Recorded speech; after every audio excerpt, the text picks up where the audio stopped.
question is, let me ask you, who is your ideal guy? I mean, what kind of partners do you like? Do you like a bad boy or a man who is physically fit? Or a man who is exactly the same, just like the father? Or a woman who is timid, nerd, or a woman who has a voluptuous body? Are you ready to marry a crush or your loved one? Well, guys, everybody can answer this interest of mine. Everyone has either her own answer to my question, and yours truly, I can do. You know, guys, when I was a child, I was always with my mother. We were very close. One time, she was sitting in the car, and I asked her, "Mom, when can I get married?" My mom laughed. She replied, "Dear, when you are prepared." And then I wondered, when I am prepared, you know, guys, actually I am dreaming to marry a guy.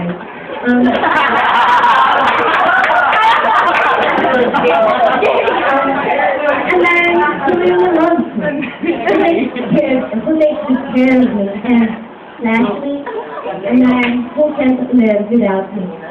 You know, guys, I would like to tell him good marriage vows. I, Sheila, take you to be my legal husband, as I know of the day forward. And there, in love and equality, in sickness and in health. I promise to honor and respect you as God's gift to me. I will, by God's enable man, be a faithful wife. I will be a loving leader according to Christ's example. I will serve you with eagerness and respect. Today, I will pledge my life to you. Yes, it is a dream that I know it will come true. But, you know, guys, before you get married, you need to not only make sure that you are marrying the right person. You need to decide how to propose, select a ring, deal with the engaged, look at the pros and cons of living together, take premarital prep classes, and of course, understand and second thought about marriage. Marriage is the most enjoyable human relationship. It is a lifelong partnership of a man and a woman, two unique individuals who understand, respect, and care for each other. It is a dynamic relationship through which both partners continue to grow and develop their best qualities as human beings. Essentially, marriage is what these two human beings involved make of it. Marriage can be heaven or hell, depending on the effort of both partners who chose to embark on it. In more ways than one, success in marriage is more a matter of being the right person rather than finding the right person, right? For most Filipinos, marriage is sacrament and a lifelong commitment. The trick is that what God joins together, humans can asunder, meaning no man can separate what God has joined together. But you know, guys, there are still married couples who are breaking off. Approximately there are 50% of marriage ending up in a divorce. And statistically, children from divorced families are more likely to be sexually active before marriage. Think of it, guys. Why is that happening? Why? Experts say that the following are the most common causes of marriage breakup. First, heavy and realistically happy expectations of marriage cause guarantee or disappointment. Second, the partners have very different role expectations. For example, who does the cooking, deciding? Third, all marriages have family problems. Fourth, poor communication is the most common complaint among couples seeking counseling. The average couple talks only 4 minutes per day.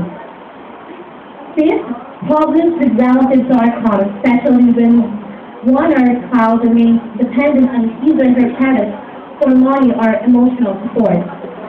Sixth, sexual problems. Seventh, although your mom and dad may not have told you, marital satisfaction goes down for most couples after children are born. The workload becomes greater. Eighth, Sometimes couples drift apart. They take different friends, develop new interests, grow in different directions. And life, jealousy. Jealousy will destroy you. Jealousy will destroy you. Remember this. Jealousy is an art of injuring ourselves more than others by Alexander Dumas. But wait, remember guys, marriage work is both an art and science. It requires adjustment. So here are tips for a long-lasting marriage. First, continue to build intimacy, both sexually and emotionally, throughout your marriage. Second, create passion for life and for one another. Forgive one another. Don't hang on the past baggage and past hurt. Fourth, continue to become committed to each other and celebrate your sense of commitment. Fifth, like one another and be friends with each other. Have fun together, laugh together. Comfort, encourage, and appear one another. Respect one another's needs for privacy and space. Deal with the crises and adversity together. Fight fair. Accept your differences and don't try to change yourself. And lastly, keep romance alive in your marriage. That's all guys, and I'm sure that you can use this tip when you get married. I'm sure that every one of you will have his or her own spouse in the future. And if that happens, I encourage you to have prayer. Be thankful. You and your spouse must invite God to direct your relationship. Dear God, thank you for bringing them together as a couple. We know that you have a plan and a purpose for their marriage, and they invite you to forgive the past self-centeredness, come into their lives and relationships, and direct their steps from now on. Please give them the grace to put you and each other first every day. Make their relationship a blessing to others, but most of all, make it a blessing to you. Amen.